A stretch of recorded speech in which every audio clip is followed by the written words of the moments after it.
Tiger style is built to intimidate. Even before the first strike, it announces itself. Wide stances, tensed muscles, heavy breathing. The practitioner looks larger, louder, and more dangerous than the person in front of them. The whole system is designed to project one message.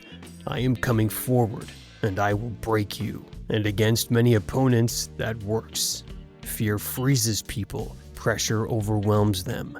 Raw aggression can end a fight before it even starts. But Snake Style was never designed for those opponents. Snake Style exists for one specific problem. What happens when power meets someone who doesn't panic, doesn't freeze, and doesn't meet force head-on? This is where Tiger Style begins to fall apart. Because Tiger Style assumes resistance, it assumes blocking, it assumes collision, it assumes the opponent will stand against it long enough for mass and momentum to matter. Snake Style denies all of that. Snake does not contest strength. It doesn't try to outmuscle. It doesn't try to overpower. It waits, watches, and exploits the exact moment Tiger commits. The more aggressively Tiger attacks, the more information it gives away. And Snake is built to read that information instantly. This is not a debate about which animal style is stronger. This is a breakdown of why Snake Style is structurally, biomechanically, and tactically designed to dismantle Tiger Style specifically. Snake Style did not evolve as a performance art. It was never meant to look impressive from a distance. It was built through observation of one disturbing reality in nature.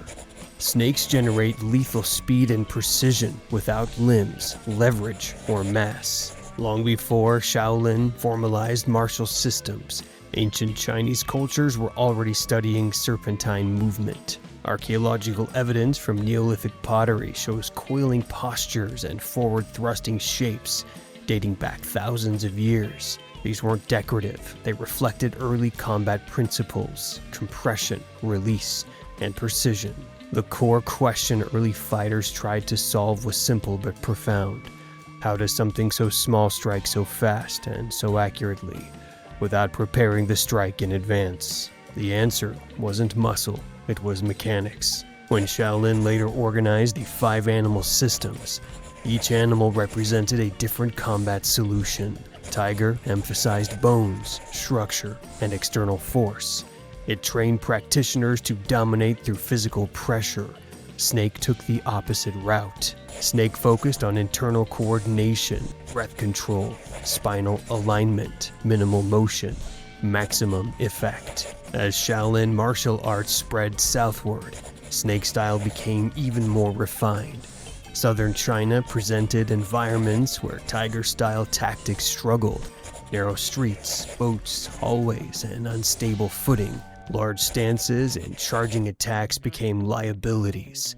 Snake thrived in these conditions. Short-range strikes replaced wide swings. Finger and palm edge attacks replaced fists. Footwork became evasive and angular rather than direct. Snake Style evolved into a system optimized for close quarters, unpredictable terrain, and opponents who relied on size and aggression. This is why Snake Style was historically favored by military units, guards, and covert operators. It wasn't chosen because it looked dominant. It was chosen because it neutralized dominant opponents quickly. Tiger Style ruled the courtyard. Snake Style ruled the outcome. This is where the contrast becomes unavoidable. Snake Style doesn't beat Tiger by matching it. It beats Tiger by invalidating the assumptions Tiger relies on. Tiger generates power externally. Muscles tense, bones align.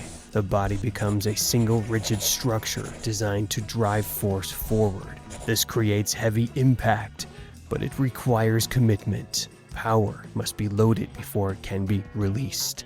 Snake generates power internally. Instead of tension, Snake relies on a spinal wave. Power originates at the feet, travels through the legs, rolls up the spine, and snaps outward through the hands or fingers.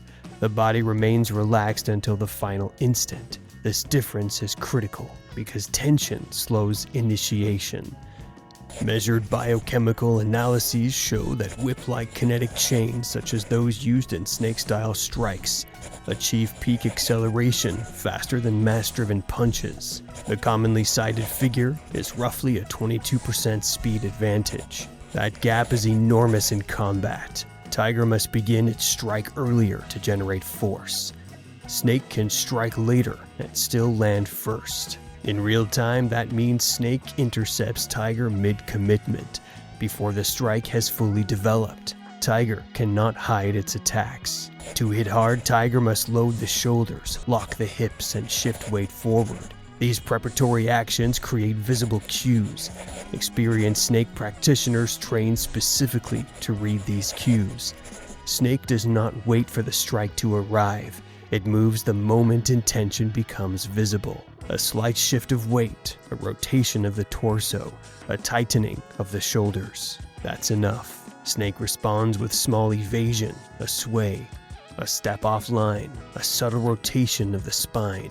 There is no block, no collision, no contest of strength. The strike misses. And now, momentum becomes Tiger's enemy. Tiger relies on forward pressure. Its attacks are linear and driving. This works only if the opponent stays directly in front of them. Snake never does. Snake footwork is circular, zigzagging, constantly shifting angles. Each movement pulls Tiger further off balance. Each missed strike forces Tiger to recover, reset, and recommit. Every recovery costs energy. Every recommitment creates another opening. Snake doesn't rush to capitalize. It allows Tiger's own momentum to destabilize posture and expose joints. When Tiger overextends, Snake enters, not with force, but with placement. Tiger conditions the body to absorb punishment. Forearms hardened, shins conditioned, muscles strengthened to withstand impact. This is effective against other hard styles that aim to strike large muscle groups or bones. Snake ignores all of it. Snake targets what cannot be conditioned: eyes, throat, carotid sinus, solar plexus, specific nerve clusters that interrupt motor control. Modern anatomical mapping confirms dozens of vulnerable nerve points that cannot be strengthened through conditioning. Snake systems are built around these targets. A fingertip strike delivered at the right moment doesn't need power, it needs accuracy. When the nervous system is disrupted, strength becomes irrelevant. Tiger fights tense by design. That tension creates explosive force, but it also accelerates fatigue, muscles burn, breathing shortens, reaction time slows as lactic acid accumulates. Snake remains relaxed until impact. This allows faster firing of muscle groups and quicker recovery between actions.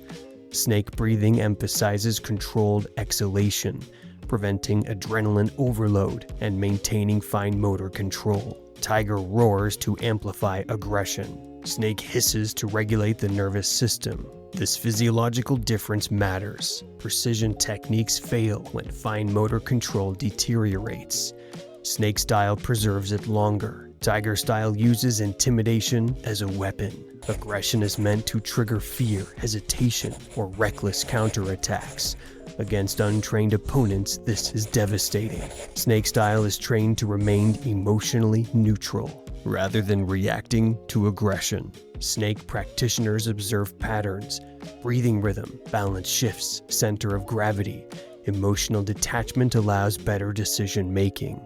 Anger consumes energy, calm conserves it. The longer the exchange continues, the more this gap widens. Snake is not a single tactic.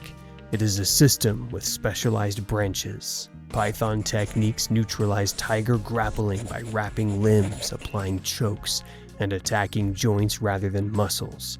Cobra techniques exploit linear charges, striking while Tiger is airborne or transitioning, when adjustment is impossible. Viper methods overwhelm larger opponents with speed, evasive footwork, and constant angle changes that prevent stable footing. Asp techniques concentrate force into narrow surfaces, bypassing muscular protection and transmitting shock into internal organs. Tiger commits to domination.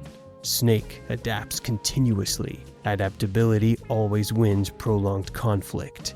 Tiger expends energy aggressively. Its strategy assumes a decisive conclusion. If that conclusion doesn't arrive quickly, fatigue sets in. Snake conserves. Small movements, minimal effort, high efficiency. Accuracy remains intact even as time passes. In unscripted fights, endurance and clarity often decide outcomes more than raw power. Snake is built for that reality. Tiger style is powerful. It overwhelms fear, it crushes hesitation, it dominates opponents who freeze under pressure. But Snake style was designed for a different opponent. One who charges, one who commits, one who believes strength will decide the outcome. Snake doesn't clash with power, it bypasses it. Speed beats mass, precision beats conditioning, calm beats rage. Tiger moves first, Snake moves last.